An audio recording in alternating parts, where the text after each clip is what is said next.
வணக்கம். நான் தான் மரம் பேசுகிறேன். என்னையே தலைப்பாக கொடுத்த உங்களுக்கு நன்றி தெரிவித்துக் கொள்கிறேன். என்னையே வளர்க்க வேண்டுமா? இந்த உலகத்தில் அனைவருக்கும் தேவையான ஆக்சிஜனை நான் தான் தருகிறேன்.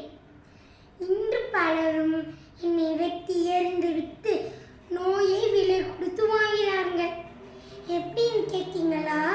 நம் தாத்தாவிடம் கேட்டாலே சொல்லிவிடுவாங்க.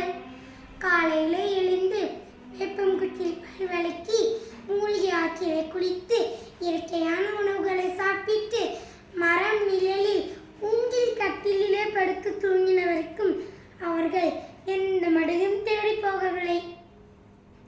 ஆனால் இன்றோ என்னை அழித்துவிட்டு என் பூமி தாய் கோமடை சேர்ந்ததால் எங்க பார்த்தாலும் நோய், வெள்ளம், நிலச்சரிவு என சொல்லிக்கொண்டே போகலாம்.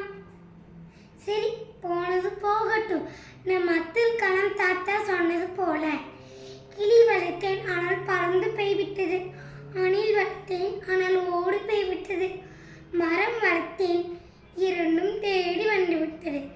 அதனால் நீங்கள் என்னை வளருங்கள், என் பூமி தாய் உங்களை பாதுகாக்க வைத்து விடுவார்கள். நன்றி.